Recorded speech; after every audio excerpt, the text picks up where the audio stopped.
स्वागत है और मैं हूँ आपके साथ भारती लूथी। आइए बढ़ते हैं खबरों की। जय आदिवासी युवा शक्ति जेएस ने आज एक महत्वपूर्ण प्रेस कॉन्फ्रेंस आयोजित कर आईएएस संतोष वर्मा पर लगाए गए आरोपों को पूरी तरह खारिज करते हुए कहा कि वर्मा ने समाज में भाईचारा और सामाजिक एकता को मजबूत करने वाले विचार ही व्यक्त किए हैं। प्रेस वार्ता में जेएस के राष्ट्रीय अध्यक्ष इंजीनियर लोकेश मुजाल्दा ने कहा कि हमारे देश की सामाजिक परंपराओं ने सदैव भाईचारा, रोटी बेटी व्यवहार और परस्पर सहयोग की भावना को बढ़ावा दिया है। इसी मूल भावना को आधार बनाकर वर्मा ने बात कही थी, जिसे गलत तरीके से प्रस्तुत कर प्रदेश में अनावश्यक विवाद खड़ा किया जा रहा है। उन्होंने कहा कि राष्ट्रीय स्वयंसेवक संघ के सर संघचालक मोहन भागवत भी समाज में रोटी बेटी व्यवहार अपनाने का संदेश दे चुके हैं। ऐसे में वर्मा पर इस विषय में कोहराम मचाना सरासर अनुचित है। मुजाल्दा ने स्पष्ट किया कि वर्मा ने ऐसा कोई व्यक्तित्व नहीं दिया जिसके विरोध की आवश्यकता हो। फिर भी यदि समाज में सौहार्द बनाकर रखने की भावना से उन्होंने खेद व्यक्त किया है, तो विरोध को हवा देने वाले लोग असल में सामाजिक एकता को नुकसान पहुंचा रहे हैं। उन्होंने चेतावनी दी कि यदि ऐसे लोगों पर प्रशासन कार्यवाही नहीं करता तो समाज स्वयं भी आवश्यक कदम उठाने पर बाध्य होगा। जेएस अध्यक्ष ने जनप्रतिनिधियों द्वारा विरोध दर्ज करने पर नाराजगी जताई और कहा कि वे केवल एक वर्ग के वोटों से नहीं जीतते, बल्कि SC, ST, OBC वर्ग भी उनकी जीत में महत्वपूर्ण भूमिका निभाता है। समाज को विभाजित करने वाली राजनीति पर तत्काल रोक लगाना चाहिए। लगातार यात्रा निकाली जा रही है। देखिए, ये देश में आपने संविधान में एक शब्द सुना होगा, धर्मनिरपेक्ष। इस देश में हर धर्म पंथ समुदाय के लोग रहते हैं। हम सभी धर्मों का हमको सम्मान करना चाहिए, सभी एक दूसरे से मिलजुल कर रहना चाहिए। लेकिन जिस प्रकार से एक धार्मिक राष्ट्र बनाने की जो कवायद हो रही है, यह बहुत ही दुखद है। ये भारत देश सभी धर्मों से बना हुआ देश है, इसमें सभी धर्मों का सम्मान होना चाहिए। लेकिन हिंदू धर्म के नाम पे, राष्ट्रवाद के नाम पे लोगों को भड़काया जा रहा है, सामाजिक सौहार्द बिगाड़ा जा रहा है। तो ऐसे बाबा लोग जो हिंदू राष्ट्र की यात्रा निकालकर देश में विभाजन की स्थिति पैदा कर रहे हैं, ऐसी बाबाओं की कथाओं पर रोक लगनी चाहिए, ऐसी बाबाओं की यात्राओं पर रोक लगनी चाहिए, ताकि भविष्य में हम लोग एक दूसरे के दुश्मन न बने, एक दूसरे के साथ प्यार मोहब्बत से हम लोग इस देश में रहें। तो क्या हिंदू राष्ट्र बनने के बाद क्या लोग एक दूसरे के दुश्मन हो जाएंगे? जी देखिए, हिंदू राष्ट्र बनने के बाद एक दूसरे के दुश्मन अगर नहीं होते तो आप संतोष वर्मा जी का विरोध नहीं करते। संतोष वर्मा जी ने, एक हिंदू ने दूसरे हिंदू पिता से उनकी बेटी का अपने बेटे के लिए हाथ मांगा, तो उसमें गलत बात नहीं थी।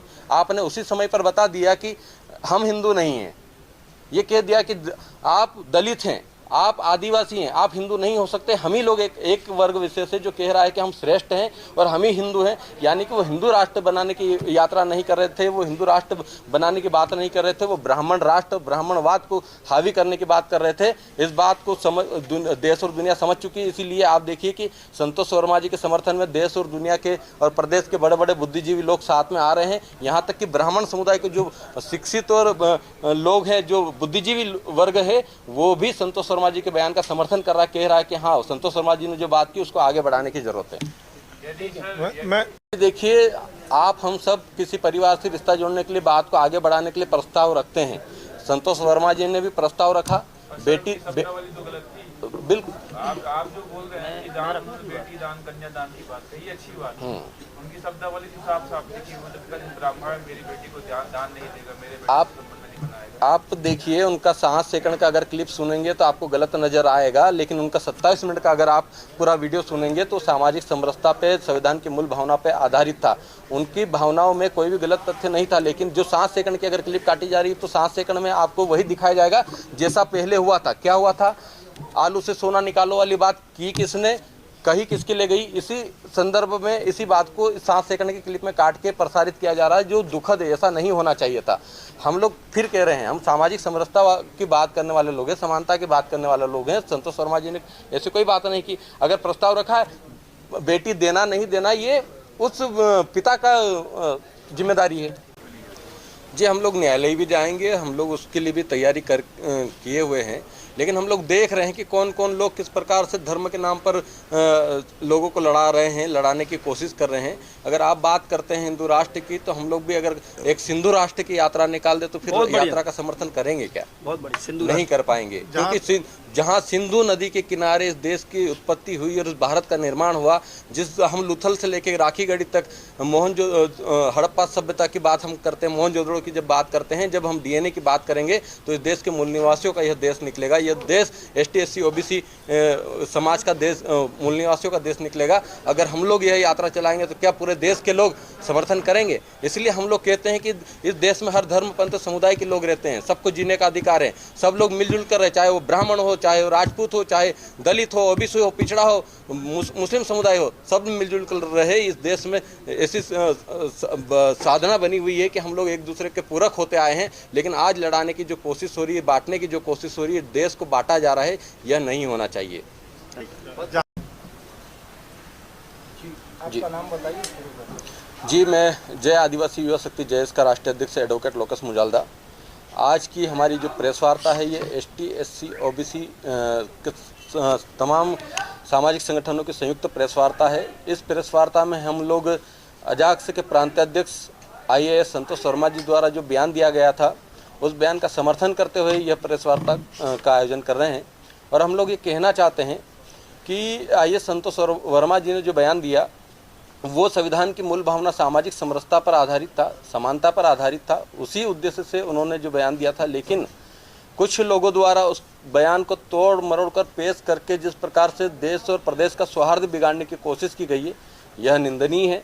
हम लोग उसी के आगे बढ़ाते हुए हम लोग 13 दिसंबर 2025 को पूरे प्रदेश भर और देश भर में ब्लॉक, तहसील और जिला स्तर पर IAS संतोष वर्मा जी के समर्थन में हम लोग ज्ञापन दे रहे हैं तमाम ST SC OBC के सामाजिक संगठनों द्वारा।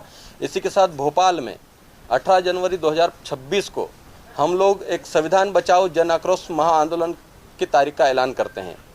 हम लोग उस दिन ST SC OBC समाज के सामाजिक संगठन, चाहे अधिकारी कर्मचारी वर्ग के संगठन, 5 लाख से ज़्यादा की संख्या में भोपाल पहुंचकर संविधान को बचाने की शपथ लेंगे और संविधान बचाओ जन आक्रोश महाआंदोलन करेंगे। लेकिन सर, संतोष वर्मा जी ने एक वर्ग विशेष के खिलाफ बोला, उनकी जो बेटियां हैं उन्हें दान करने की बात कही, उनसे संबंध बनाने की बात कही। ये कहीं ना कहीं बयान सुनने में गलत है। फिर आप उनके बयानों का समर्थन क्यों करते हैं? देखिए, सुनने में बिल्कुल भी गलत नहीं है। उन्होंने बेटी दान शब्द का यूज़ किया, आप भी जानते हैं, दान शब्द का यूज़ किया, बेटी दान कहा है उन्होंने। तो दान शब्द हिंदू संस्कृति का एक हिस्सा रहा है। हम कन्यादान के शब्द का यूज़ करते हैं और उसी के बाद हम लोग जब रोटी बेटी का जब व्यवहार करते हैं, एक दूसरे से जब रिश्ते जोड़े जाते हैं, तब हम लोग बेटी दान कन्यादान का ही उपयोग करते हैं। इसी शब्द को उन्होंने कहा, यह शब्द कहीं किसी भी डिक्शनरी में गलत शब्द या अमर्यादित शब्द या अपशब्द नहीं है। तो इस बात पर चर्चा नहीं होनी चाहिए थी, लेकिन फिर भी उस शब्द को गलत बताया जा रहा है। अगर आज बेटी दान शब्द को गलत बताया जा रहा है तो सरकारों द्वारा कन्यादान नाम से बहुत सारी योजनाएं चलाई जा रही है, यानी कि वो भी बेटियों का अपमान कर रहे हैं। फिर इस बात को भी कहा जाना चाहिए। कल सांसद चंद्रशेखर ने कहा है कि संतोष शर्मा को कुछ भी होता है तो हर घर से हम बड़ा आंदोलन शुरू करेंगे और हर घर से संतोष शर्मा निकलेगा। मैं खुला समर्थन करता हूँ, संतोष शर्मा के साथ हूँ। जी बिल्कुल, भीम आर्मी के चीफ चंद्रशेखर आज़ाद जी ने भी कल ही के मध्य प्रदेश में उनका एक कार्यक्रम था, उन्होंने स्पष्ट रूप से कहा है कि वो संतोष वर्मा जी के समर्थन में है। संतोष वर्मा जी जैसे जिन्होंने सामाजिक समरसता की बात की, समरसता को आगे बढ़ाने की जरूरत है। हमको भी, हम आप सबको पहल करनी चाहिए, मीडिया साथियों से और मेरे तमाम लोगों से, प्रदेश देश के लोगों से निवेदन है कि जब समानता की बात आती है, जब जाति व्यवस्था अगर खत्म करनी है तो हमको समानता के रूप में आना पड़ेगा, समरसता बनानी पड़ेगी। और समरसता तभी आएगी जब हम लोग रोटी बेटी का व्यवहार शुरू करेंगे। इसलिए इस मुहिम को आगे बढ़ाने की जरूरत है, हमको समानता में, इक्वलिटी में आने की जरूरत है। ब्राह्मण समाज विरोध कर रही है, लगातार आंदोलन कर रही है, दबाव बनाई सरकार पे। जी देखिए, ब्राह्मण समाज द्वारा वही तर्क दिया जा रहा है कि उन्होंने अशब्द और अमर्यादित भाषा का प्रयोग किया। मैं ब्राह्मण समुदाय से पूछना चाहता हूं कि संतोष वर्मा जी ने किस शब्द का उपयोग किया। उन्होंने बेटी दान का शब्द का उपयोग किया, जो कन्यादान शब्द हमेशा से प्रचलित रहा है। उस शब्द को बार बार कहा जाता है और उसी शब्द के साथ वैवाहिक संबंध का रिश्ता जुड़ता है, तो इसमें कोई गलत बात नहीं थी। लेकिन ब्राह्मण समुदाय के कुछ लोग जो हैं, अनिल मिश्रा जैसे लोग जो बाबा साहब को लगातार गाली देते हैं, बाबा साहब का लगातार विरोध करते हैं, संविधान निर्माता को बदलने की कोशिश कर रहे हैं, ऐसे लोग देश और समाज में सामाजिक सौहार्द बिगाड़ रहे हैं। ये जातिवाद को और ज़्यादा बढ़ावा दे रहे हैं। ऐसे लोगों पर नियंत्रण की जरूरत है, ऐसे लोगों पर सरकार नियंत्रण करे, ऐसे लोगों को जेल भेजे। यहाँ के पूर्व गृह मंत्री जो है नरोत्तम मिश्रा जी कहते हैं कि आप संतोष वर्मा जी को हम लोग देख लेंगे। ये देख लेंगे वाली भाषा गुंडागर्दी वाली भाषा है, गुंडागर्दी कर रहे हैं। जबकि आप प्रदेश के गृह मंत्री रह चुके हैं, उनके मुंह से ऐसी भाषा शोभनीय नहीं होती है। उस बात पर उनको खंडन करना चाहिए। नहीं तो हम लोग ST SC OBC समुदाय के लोग आज पहल कर चुके हैं। आज हमारे बीच में OBC महासभा के साथी बैठे हैं, अहिरवार समाज के साथी बैठे हैं, मांझी समाज संगठन के साथी बैठे हैं, कहार समाज संगठन के साथी बैठे हैं। तमाम साथी यहाँ पर मौजूद हैं और एक ही सुर में एक ही बात कह रहे हैं कि हम संविधान बचाने के लिए संकल्पित हैं और संविधान बचाने वाली इस मुहिम में हम लोग आगे काम करेंगे और संविधान विरोधियों को मुंह तोड़ जवाब देंगे। कार्य समिति सदस्य मैं जब संतोष वर्मा जी जिस दिन स्पीच दे रहे थे, मैं उस मंच में खुद प्रत्यक्ष रूप से मौजूद था। संतोष वर्मा जी ने कोई ऐसी भाषा का प्रयोग नहीं किया कि जिसका किसी को अपमान किया। उन्होंने रोटी बेटी की रिश्ता की, सामाजिक समरसता की बात की। और जब तक इस देश में यह चीज़ सामाजिक समरसता नहीं आएगी, जाति नहीं खत्म होगी, रिजर्वेशन इस देश में कोई माई का लाल खत्म नहीं कर सकता है। नंबर एक चीज। दूसरी चीज, आप खुद सोचिए कि मोहन भागवत यही बोलते हैं कि आपस में रोटी बेटी का रिश्ता होना चाहिए, तब किसी के पेट में दर्द नहीं होता है। रामभद्राचार्य खुलेआम बोल रहे हैं कि औरत एक खिलौना है। अभी यहाँ जो बागेश्वर धाम बोले हैं कि जिनके मंगलसूत्र नहीं है, मांग में सिंदूर नहीं है, वो खाली प्लाट है, ठीक ना। अनिरुद्धाचार्य बोले हैं कि जो महिलाएं, जो लड़कियां लिव इन में रह रही हैं वो बेश्या हैं।